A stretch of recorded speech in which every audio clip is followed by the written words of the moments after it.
The conference season is about to begin, and the Liberals are saying that Europe is not the issue any longer. Well, Europe is always going to be the issue. Europe has torn our country to pieces.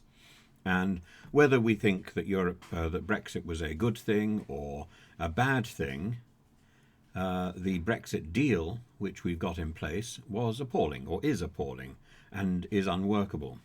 And that's partly because of a failure to find an alternative for Dublin 3, and partly because of a failure to sort out Northern Ireland. Those two things alone have dominated the debate ever since Brexit, really, and it should have been obvious to anybody.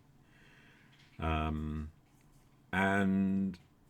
no man is an island. That's what John Donne said, but he was thinking about the position of the UK as an island on the edge of Europe, and we cannot be split away from the main.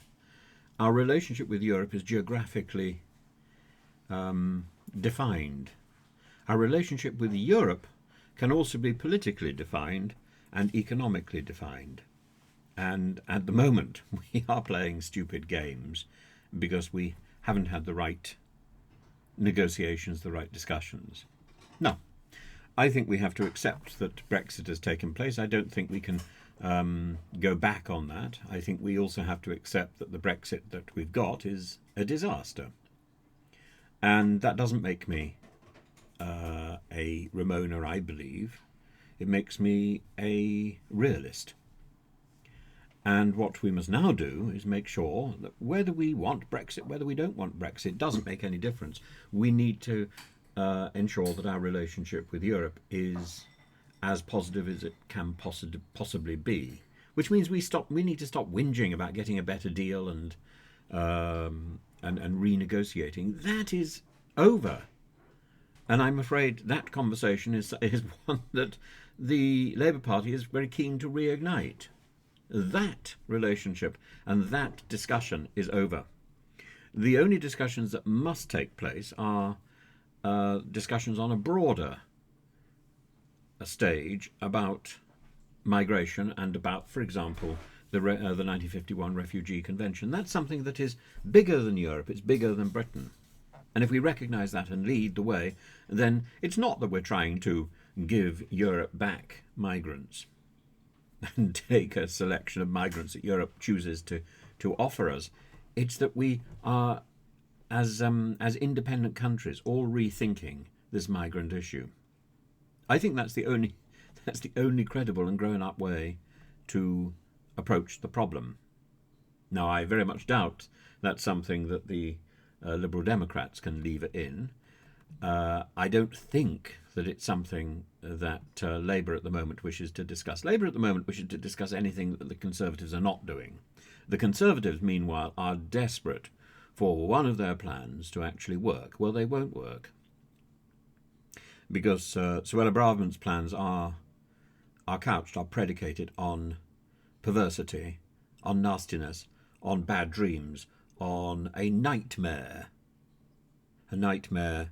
The mayor is not a horse, but a little goblin that invades, that crawls into our ears and distorts our vision. And that is, I'm afraid, what has happened to so many of the people. Jenrick, Braverman, they've got little goblins in their ear gobbling away with their reality and replacing reality with this miasma of misery. We need to wake up and we need to look at reality. All three parties need to wake up and look at reality. And I hope during conference period there will be a time for some soul searching and some people to command the stage and say we must put Britain first rather than putting the minister first. And let me get that very clear. I'm not saying put Britain first above Europe or above the United States. That's absurd. Europe and the United States are bigger than Britain, and we've now got to accept that fact. We have chosen to be a smaller nation. But if we wish to have independence, if we wish to have a voice on the world stage, then we need to make sure that that voice is the voice of Britain not the voice of Suella Braverman, Rishi Sunak, Robert Jenrick, and all these twits who, frankly, do not speak for us. And Rishi Sunak, rather like a stroke in a boat. You see the stroke pulling on the blade and setting the rhythm. That person has to be in time. That person isn't just setting the time. That person has to have an instinctive sense of what the time is for rowing. And if that person tries to be idiosyncratic, the boat will fail. And that's really the key. Rishi Sunak needs to feel the mood of the country, and then he can represent us. But at the moment he doesn't. And the same thing will be true of the next Prime Minister, Sir Keir Starmer. He needs to feel the mood of the country.